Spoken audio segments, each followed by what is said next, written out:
Hello friends, welcome to root নির্মাণ batch. পশ্চিমবঙ্গের সর্বপ্রথম আমরাই নিয়ে এসেছি কম্পিউটার অ্যাপ্লিকেশন এবং কম্পিউটার সায়েন্সের ক্লাস 11 এবং 12-এর ওপর ইউটিউবে প্লে লিস্ট ওয়েস্ট বেঙ্গল বোর্ডের জন্য। ঠিক আছে, এখনো অবধি সেরকম ভাবে ইউটিউবে কোথাও এইটা নেই। এর উপরে পার্টিকুলার 11 এবং 12-এর উপরে ভিডিওটা বাংলায়, সম্পূর্ণ বাংলায়। ঠিক আছে, কিন্তু আমরা এটা প্রথম নিয়ে এসেছি তোমাদের ভালোর জন্য, প্রত্যেকটা ক্লাস 11 এবং ক্লাস 12 স্টুডেন্টদের জন্য।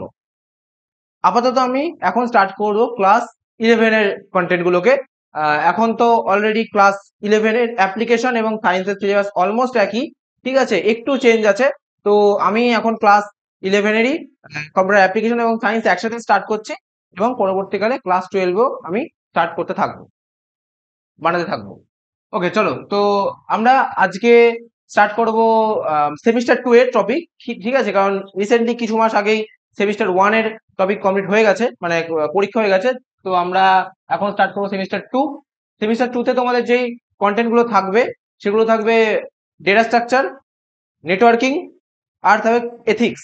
ঠিক আছে, সেটা সেম আমাদের কম্পিউটার অ্যাপ্লিকেশনের জন্য, সেম কম্পিউটার সায়েন্সের জন্য। তো আমাদের কিন্তু প্রত্যেকটা চ্যাপ্টারেই ধীরে ধীরে আমাদের ভিডিও পোস্ট হতে থাকবে। ঠিক আছে, আর আমাদের এই এই এই ভিডিওর ডেসক্রিপশনে তোমরা পেয়ে যাবে আমাদের কমিউনিটির একটা হোয়াটসঅ্যাপ গ্রুপের লিংক। তো তোমরা তাড়াতাড়ি সেই কমিউনিটিতে জয়েন করে যাও। ঠিক আছে, সেখানে তোমরা আপডেট পেয়ে যাবে যে কখন কোন ভিডিওটা ছাড়া হচ্ছে, এবং কিছু exam related question, important question, এবং শুধু তাই না, কিছু মানে শর্ট নোট, এগুলোর জন্য তোমরা জয়েন করতে পারো সেই কমিউনিটিতে। আর আরেকটাকে কথা বলে রাখি, যেটা মাথায় রাখবে, হ্যাঁ ভালোভাবে শুনবে, সেটা হচ্ছে এই টোটাল জিনিসটা কিন্তু পুরোটাই ফ্রি। হ্যাঁ, পুরোটাই কিন্তু ফ্রি। আচ্ছা, চলো আজকে আমরা স্টার্ট করব data structure and algorithm, DSA. এটা কিন্তু বেসিক্যালি খুবই ইম্পর্টেন্ট, মানে কম্পিউটার সায়েন্সের রেসপেক্টেও, মানে ইন ফিউচার তোমরা যারা ভাবছো যে বিসিএ এবং বিটেক নিয়ে পড়বে, বিটেক কম্পিউটার সায়েন্স নিয়ে পড়বে, হ্যাঁ তোমাদের এই জায়গা থেকে কিন্তু এই ডেটা স্ট্রাকচারটা খুবই ইম্পর্টেন্ট একটা রোল প্লে করে তোমাদের জবের ক্ষেত্রে, আমাদের প্রাইভেট জবের ক্ষেত্রে। ঠিক আছে, যে কোনো লাইনে হোক, সেটা তোমাদের এআই ফিল্ড হোক, এমএল ফিল্ডে হোক, নেটওয়ার্কিং ফিল্ডে হোক, বা আমাদের যে কোনো ফিল্ডে হোক, ওয়েব ডেভেলপমেন্ট, অ্যাপ ডেভেলপমেন্ট, সব ফিল্ডে কিন্তু এই টপিকটা কিন্তু খুবই ইম্পর্টেন্ট রোল প্লে করবে। এই টপিক থেকে কিন্তু আমাদের এক্সামে, মানে এক্সামে এবং ইন্টারভিউ বোর্ডে কোশ্চেন কিন্তু থাকবেই, একটা না একটা কোশ্চেন থাকবেই। ওকে, চলো।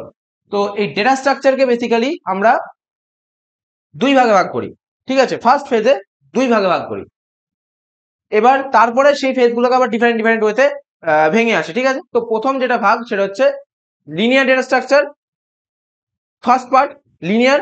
সেকেন্ড যে টাইপটা সেটা হচ্ছে আমাদের নন লিনিয়ার। কি বললাম, ডেটা স্ট্রাকচারের প্রথম দুটো ভাগ আসে। প্রথম ভাগের নাম লিনিয়ার ডেটা স্ট্রাকচার, দ্বিতীয় ভাগের নাম নন লিনিয়ার ডেটা স্ট্রাকচার। আচ্ছা, এইবারে লিনিয়ার আর নন লিনিয়ার এটাও কিন্তু দুটো পার্টে ভাগ হয়ে যায়। ঠিক আছে, যেরকম লিনিয়ার ডেটা স্ট্রাকচারটা, লিনিয়ার ডেটা স্ট্রাকচারের পরে আমরা সেটার উপরে দুটো টাইপস ক্রিয়েট হয়। মিনস দুটো টাইপস কি কি, স্ট্যাটিক ডেটা স্ট্রাকচার আর ডাইনামিক ডেটা স্ট্রাকচার। কি বললাম, যে লিনিয়ার ডেটা স্ট্রাকচারটা আছে সেটাকে আমরা দুই ভাগে ভাগ করি। প্রথম ভাগ স্ট্যাটিক ডেটা স্ট্রাকচার, দ্বিতীয় ভাগ ডাইনামিক ডেটা স্ট্রাকচার। আর তারপরে আমি বলেছিলাম নন লিনিয়ার ডেটা স্ট্রাকচার, সেই নন লিনিয়ার ডেটা স্ট্রাকচার থেকে আবার আমাদের আরো দুটো ভাগ আসে। ঠিক আছে, একটা আসে ট্রি, একটা আসে গ্রাফ। ওকে, আর এইদিকে যেটা আমি লাস্ট বলেছিলাম স্ট্যাটিক ডেটা স্ট্রাকচার আর ডাইনামিক ডেটা স্ট্রাকচার, সেই সেই দুটো থেকেও কিন্তু আবার ভাগ বেরিয়ে আসে। স্ট্যাটিক ডেটা স্ট্রাকচার থেকে কি আসে, অ্যারে। আর ডাইনামিক ডেটা স্ট্রাকচার থেকে বেরিয়ে আসে আমাদের লিঙ্ক লিস্ট। এইবার এইখানে আরো দুটো কন্টেন্ট থাকে, খুবই ইম্পর্টেন্ট দুটো কন্টেন্ট ডিএসএ তে। সেটা হচ্ছে কি, একটা স্ট্যাক আর একটা কিউ। ঠিক আছে, একটা স্ট্যাক একটা কিউ। তো কিছু কিছু বইতে, কিছু কিছু ওয়েবসাইটে স্ট্যাক আর কিউ কে কেউ কেউ স্ট্যাটিক ডেটা স্ট্রাকচারের মধ্যে রাখে, আবার কেউ কেউ ডাইনামিক ডেটা স্ট্রাকচারের মধ্যে রাখে। আমি কোনোটার মধ্যে স্পেসিফিক্যালি রাখছি না, কেন সেটা বুঝবে। স্ট্যাক আর কিউ দুটো দুই রকমের একটা অপারেশন। ঠিক আছে, যাকে আমরা অ্যারে দিয়ে ইমপ্লিমেন্ট করতে পারি, যাকে আমরা লিঙ্ক লিস্ট দিয়ে ইমপ্লিমেন্ট করতে পারি। যদি আমরা স্ট্যাক এবং কিউ কে অ্যারে দিয়ে ইমপ্লিমেন্ট করি, তাহলে কিন্তু সেটা চলে যাবে স্ট্যাটিক ডেটা স্ট্রাকচারের মধ্যে একটা পার্টে পড়ে যাবে। ঠিক আছে, আর যদি আমরা, যেহেতু স্ট্যাটিক ডেটা স্ট্রাকচারের মধ্যে আমি বলেছিলাম অ্যারে, দ্যাটস ওয়াই যদি আমরা অ্যারে দিয়ে স্ট্যাক এবং কিউ কে পারফর্ম করি, সেটা কিন্তু স্ট্যাটিক ডেটা স্ট্রাকচারের মধ্যে পড়বে। ঠিক আছে, আর আর একটা কি ছিল dynamic data structure. Dynamic data স্ট্রাকচারের মধ্যে আমাদের কি ছিল লিঙ্ক লিস্ট। তাহলে এই স্ট্যাক এবং কিউকে যদি আমি লিঙ্ক লিস্ট দিয়ে পারফর্ম করি তাহলে কিন্তু স্ট্যাক আর কিউ আমাদের ডাইনামিক ডেটা স্ট্রাকচারের মধ্যে ধরা হবে। বুঝতে পারলে? তো এইটা অ্যাকচুয়ালি দুটো থেকে বিলং করছে, ডিপেন্ড করছে আমি অ্যারে দিয়ে করছি নাকি আমি লিঙ্ক লিস্ট দিয়ে করছি। ওকে, তো এই হচ্ছে আমাদের ডেটা স্ট্রাকচারের টোটাল টাইপ। আমি চাইলে এখানে লিখতে পারতাম ভাগ ভাগ করে, কিন্তু লিখতে গেলে আরো টাইম লাগবে। এই ভিডিওটাতে অত টাইম আমি মানে তোমাদের আমি অত টাইম নষ্ট করতে চাই না। তোমাদের যে ভ্যালুয়েবল টাইম আমি চাই তোমরা কম টাইমেই ফার্স্ট লার্ন করো আমাদের এই অধ্যয়ন থেকে, আমাদের এই রুট নির্মাণ ব্যাচ থেকে। ওকে, চলো। আচ্ছা, এইবার আমরা লিঙ্ক লিস্টটা পরে শিখবো, মানে কদিন পরে, কদিন পরে মিন্স অ্যারে শেষ হবে তারপরে আমরা লিঙ্ক লিস্ট শিখবো। ঠিক আছে, মিন্স ডাইনামিক ডেটা স্ট্রাকচার। হ্যাঁ, আর স্ট্যাটিক ডেটা স্ট্রাকচার মানে অ্যারে যেটা, সেটা আমরা আজকে একটু শিখবো। অ্যারের উপরে কি করে অপারেশন হচ্ছে, হ্যাঁ, তারপরে। আচ্ছা, প্রথমে আমরা শিখবো অ্যারে।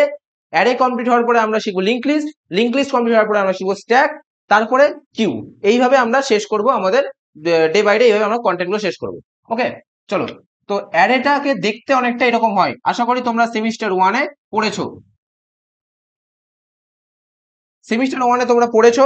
হ্যাঁ, অ্যারে সম্বন্ধে, পয়েন্টার সম্বন্ধে, স্ট্রাকচার সম্বন্ধে, ফাংশন সম্বন্ধে, লুপ, ইফ এলস, অপারেটর, সবকিছু, ভেরিয়েবল, ডেটা টাইপ, সবকিছু। আমি তোমাদেরকে রিকোয়েস্ট করব তোমরা অবশ্যই ওই কন্টেন্ট গুলো কিন্তু ভালোভাবে প্রিপেয়ার করে রাখো। তোমরা যদি কেউ কেউ মানে সেমিস্টার ওয়ানে যদি হয় না একটু এদিক ওদিক ঘুরে বেড়ালা, একটু তোমরা কোথাও সময় কাটিয়ে আসলা, এর সাথে সময় কাটালা, এখানে এখানে ওখানে ঘুরতে গেলে, হ্যাঁ, তো এই মানে এই সব কারণের জন্য কারোর যদি সেমিস্টার ওয়ানের প্রিপারেশনটা ভালো না হয়ে থাকে, তাহলে কিন্তু তোমরা চটজলদি গোটা মানে তোমাদের যে কম্পিউটার সায়েন্সেতে সি প্রোগ্রামিং ছিল এবং কম্পিউটার অ্যাপ্লিকেশনে অ্যালগোরিদম ছিল, তোমরা এইটা কিন্তু ভালো করে পারফর্ম করে রেখো, মানে ভালো করে প্রিপেয়ার করে রেখো। ঠিক আছে, না হলে কিন্তু তোমরা এই জায়গাটা ঠিকভাবে বুঝতে পারবে না। আচ্ছা, তো এইটা হচ্ছে আমাদের অ্যারের একটা স্ট্রাকচার, মানে অ্যারের পুরোপুরি এটা দেখতে অ্যারে এরকম হয়, তার একটা নাম হয় এ। ঠিক আছে, এইটাকে আমি বলবো কি ভেরিয়েবল। এটা মিন্স হচ্ছে, এটা হচ্ছে ভেরিয়েবল। আর এইটাকে আমাকে অ্যাসাইন করতে হবে এর একটা ডেটা টাইপ। ক্লিয়ার?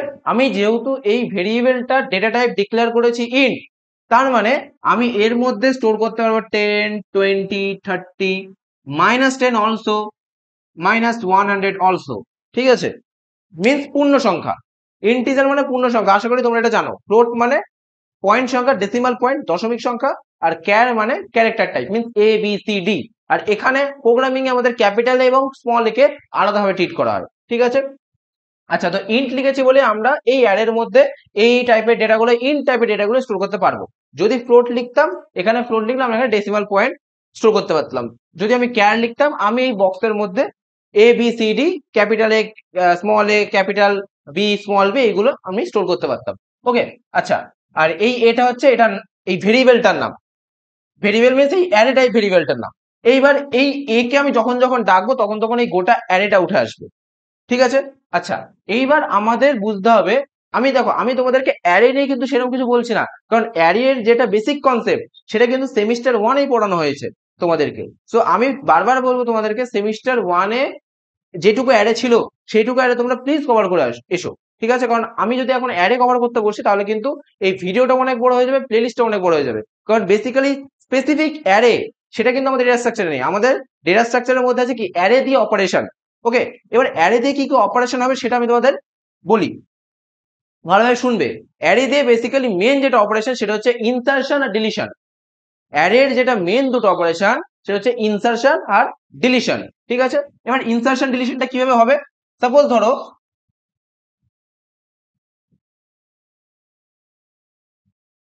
আমাদের এটা একটা অ্যারে, এই অ্যারেতে টোটাল 1 2 3 4 5, অ্যারেটা আমাদের 5টা সাইজের অ্যারে, আমাদের অ্যারে সাইজ কত 5। আচ্ছা, 5 অ্যারে সাইজ হলো ইন্ডেক্স কিভাবে ক্যালকুলেট হবে, লাস্ট ইন্ডেক্স কত হবে, লাস্ট ইন্ডেক্স হয় 4, 4 3 2 1 0। ইন্ডেক্স অলওয়েজ স্টার্ট হয় কি দিয়ে, অলওয়েজ স্টার্ট হয় 0 থেকে। ঠিক আছে, আর ইন্ডেক্স লাস্ট হচ্ছে আমাদের এক এক করে তারপরে ইনক্রিজ হতে থাকে 0 1 2 3 4 করে। তো আমাদের একটা জিনিস মনে রাখবে, আমাদের এই অ্যারেটার সাইজ কত, কত 5, বাট ইন্ডেক্স কত, ইন্ডেক্স অ্যাড্রেস কত, ইন্ডেক্স অ্যাড্রেস 0 to 4। হ্যাঁ, তো এই অ্যারের মধ্যে যেই ভ্যালু গুলো থাকবে সেগুলোকে আমরা বলবো কি ইন্ডেক্স ভ্যালু। ইন্ডেক্স কোনগুলো, ইন্ডেক্স হচ্ছে এই একটা বক্স হচ্ছে এক একটা ইন্ডেক্স। ঠিক আছে, তো এর মধ্যে থাকা কন্টেন্ট গুলোকে বলা হবে ইন্ডেক্স ভ্যালু, এর মধ্যে থাকা ডেটাগুলোকে বলা হবে ইন্ডেক্স ভ্যালু। আর এর নিচে যে ডেটাগুলোকে আমি লিখেছি 4 3 এগুলোকে বলা হবে ইন্ডেক্স নম্বর অথবা ইন্ডেক্স অ্যাড্রেস। প্রপার কথা হচ্ছে ইন্ডেক্স অ্যাড্রেস, এটা হচ্ছে প্রপার অ্যান্সার, আর এটা ইন্ডেক্স ভ্যালু। আচ্ছা, তো ইন্ডেক্স অ্যাড্রেস আমাদের অলওয়েজ 0 থেকে স্টার্ট হয়, দেন আমাদের চলতে থাকে যতটা সাইজ আছে। আচ্ছা, এইবার দেখো এই 5 সাইজের অ্যারেতে এই যে 5টা আমাদের ইন্ডেক্স আছে, এখানটায় 3টে ইন্ডেক্সে আমরা ভ্যালু রেখেছি। কি কি ভ্যালু? 10 20 30। ওকে, আর এই দুটো জায়গা আমাদের আপাতত ব্ল্যাঙ্ক হয়ে আছে। ব্ল্যাঙ্ক মিন্স আমরা বলবো এখানটায় যদি আমরা এই ভ্যালুগুলোকে প্রিন্ট করতে চাই, আমরা সেখানে পাবো গার্বেজ ভ্যালু। ঠিক আছে, গার্বেজ ভ্যালু। যদি তোমরা গার্বেজ ভ্যালু সম্বন্ধে না জেনে থাকো, কমেন্টে আমাকে জানিও, আমি কমেন্টে সেটাকে রিপ্লাই করে দেবো। ওকে, আচ্ছা, তো এবার শুনে নাও, আমরা এখানটা যদি ইনসার্শন পারফর্ম করি, ইনসার্শন অ্যারেতে ইনসার্শন, তখন কি হবে? সাপোজ আমি তোমাকে বললাম যে এই পার্টিকুলার ইন্ডেক্সে, এই 2 নম্বর ইন্ডেক্সে, মানে মিন্স যেখানে 30 ভ্যালু আছে, সেই 30টাকে আমি সেই 30 ওখানে একটা ভ্যালু ইনসার্ট করবো। কত ভ্যালু ইনসার্ট করবো? না, তো আমি সাপোজ ধরো 50 ভ্যালু ইনসার্ট করবো। ওকে, এইবার একটা জিনিস শোনো, যদি আমি এখানে 50 ভ্যালু ইনসার্ট করি, একটা তো আমার খুবই ইজি সিম্পল রুলস আছে, একদম সিম্পল। ঠিক আছে, যেটা আমাদের বেসিক অ্যারেতে পড়ানো হতো, মিন্স আগের সেমিস্টার অ্যারেতে পড়ানো হতো, সেটা হচ্ছে এইভাবে করব। যেহেতু এই 2 নম্বর ইন্ডেক্স, দ্যাটস ওয়াই 2 দেন 50। যদি আমি এটা করি, তাহলে আমার ডিরেক্টলি এইখানটায় 50 লেখাটা চলে আসবে। ঠিক আছে, কিন্তু কিন্তু এখানটায় এই 30টা কিন্তু আর থাকবে না, 30টা ওভাররাইড হয়ে এখানে 50 চলে আসবে। ওকে, কি বললাম? 30 ওভাররাইড হয়ে 50 ইনসার্ট হলো, কিন্তু আমি চাই না কোনো ওভাররাইড করতে। এখানে ডেটা স্ট্রাকচারের কনসেপ্টে যেটা ইনসার্শন, সেটা মিন্স হচ্ছে কোনো ভ্যালু ওভাররাইড হবে না, সেখানটায় এই ভ্যালুটা এইদিকে শিফট করে যাবে। ক্লিয়ার? তাহলে ভ্যালু যদি ওভাররাইড না হয়, তাহলে ভ্যালুটা কি হবে? আমি এখনই বললাম, ভ্যালুটা ডান দিকে, যেহেতু ডান দিকে জায়গা আছে, তো ডান দিকে শিফট হয়ে যাবে।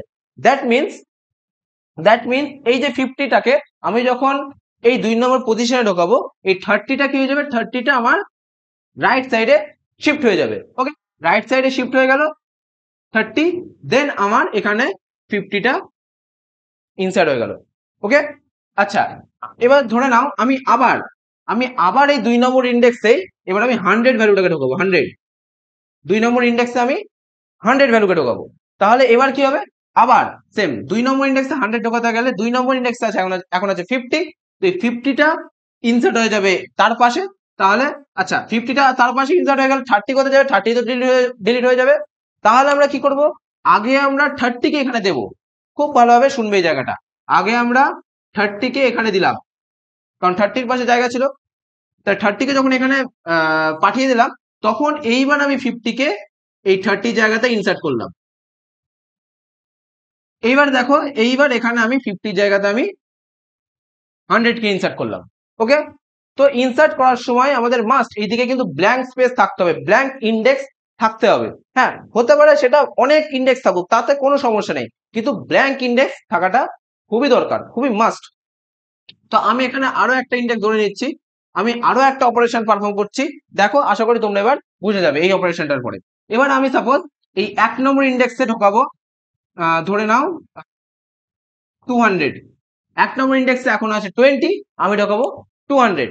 ঠিক আছে, এবার কি হবে? একই প্যাটার্ন, একই। আমি ক্লিয়ার করার জন্য এটা করছি, আর একটা লাস্ট করছি।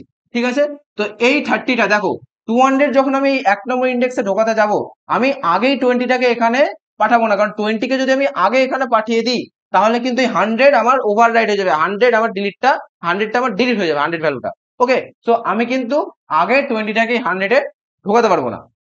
তাহলে আমি কি করব? আমি আগে শেষ থেকে শুরু করব, শেষ থেকে শুরু করে প্রথমে আসবো। ওকে, শেষ থেকে শুরু করে প্রথমে আসবো। তো লাস্টে যেটা আছে, এই 30টাকে আমি এই ব্ল্যাঙ্ক স্পেসে ঢোকাবো, দেন এই 50টাকে আমি 30-র কাছে ঢুকিয়ে দিলাম, 30 মানে 4 নম্বর ইন্ডেক্সে। আচ্ছা, এই 100টাকে আমি 3 নম্বর ইন্ডেক্সে ঢুকিয়ে দিলাম, দেন এইবার এই 20টাকে আমি এটা এখানে, এটা এখানে। ওকে, এবার এই যে 1 নম্বর ইন্ডেক্সটা, এই 1 নম্বর ইন্ডেক্সে আমার এই যে 200, এই 200টা আমার এখানে ঢুকলো। ওকে, তাহলে বুঝতে পারলে? তাহলে আমরা যখন এইটারই অ্যালগোরিদম লিখবো, algorithm for application and algorithm আর C programming এর code for computer science.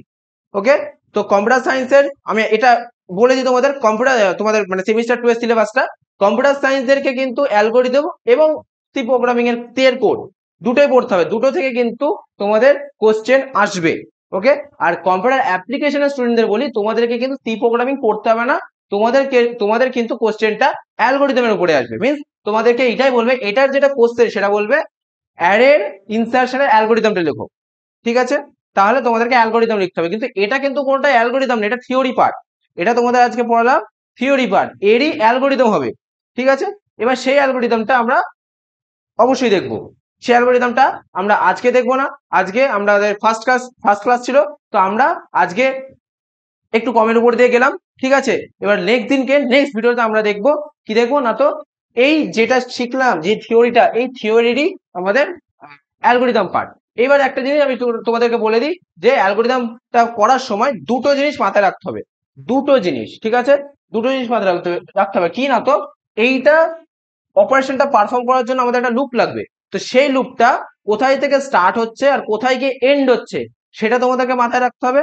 আর লুপটা আমি তোমাদের জন্য বলে দিই আগে থেকে যে এইখান থেকে স্টার্ট হচ্ছে, মানে শেষ থেকে লুপটা স্টার্ট হয়ে লুপটা এই দিকে এসে শেষ করবে। ওকে, মানে শেষ থেকে এটা শুরুর দিকে আসবে, শেষেরটা আগে যাবে, আগে ট্রান্সফার হবে, তারপরে তার আগেরটা ট্রান্সফার হবে, তারপর তার আগেরটা ট্রান্সফার হবে, এইভাবে ছড়তে থাকবে, ঠিক আছে? তো লুপটা আমাদের শেষ থেকে স্টার্ট হয়ে একদম শুরুতে এসে শেষ করবে। ওকে, রিভার্স ডাইরেকশন আসবে লুপটা। আচ্ছা, আরেকটা, এটা মেন দুটো জিনিস মনে রাখার, এটা একটা ছিল লুপটা মনে রাখার, আরেকটা যেটা সেকেন্ড যে জিনিসটা হচ্ছে সেটা হচ্ছে অ্যাসাইনমেন্ট করাটা, কোথায় থেকে কোথায় অ্যাসাইন হচ্ছে, ঠিক আছে? তোমরা মনে রাখবে অ্যাসাইনটা কিন্তু এখানে থেকে এখানে হচ্ছে, এখানে থেকে এখানে, ঠিক আছে? লেফট টু রাইট অ্যাসাইন হচ্ছে, ঠিক আছে? Left index to value right ইন্ডেক্সে যাচ্ছে, সেইটা তোমরা মাথায় রাখবে। এই যে দুটো জিনিস আমি মাথায় রাখতে বললাম, এইটা তোমরা মাথায় রাখবে, পরের দিনের কোড করার সময় বা অ্যালগরিদম করার সময় কিন্তু আমাদের এটা কাজে লাগবে। ওকে, আর আমি চাইবো তোমরা অবশ্যই array, loop, pointer, function, structure, হ্যাঁ, যদি কারো অপারেটরের সমস্যা থাকে অপারেটর, তাহলে তোমরা এগুলো পড়ে প্লিজ প্রিপেয়ার থেকো, তাহলে তোমরা অ্যালগরিদম এবং কোড দুটোটাই খুব ভালোভাবে বুঝতে পারবে।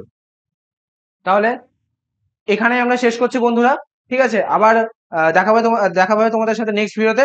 কিন্তু নেক্সট ভিডিওর আপডেটটাকে পাওয়ার জন্য তোমরা আমাদের এই চ্যানেলটাকে সাবস্ক্রাইব করো এবং রুট নির্মাণের সমস্ত আপডেট পাওয়ার জন্য, ভিডিও আপডেট পাওয়ার জন্য নোটিফিকেশনটাকে কিন্তু প্রেস করে রাখো, ঠিক আছে? যেন তোমাদের ফার্স্ট নোটিফিকেশন আসে, এবং লাইকটাও করে রাখো, কারণ আমাদের এই ভিডিওটাকে বানানোর জন্য অনেক খাটনি লাগে, যেহেতু ফ্রি, তো প্লিজ লাইকটা অন্তত করে রাখো, লাইকটাও ফ্রি, আর আমরা এই কন্টেন্টটা ডেলিভারি করবো ফ্রিতেই। ওকে ফ্রেন্ড।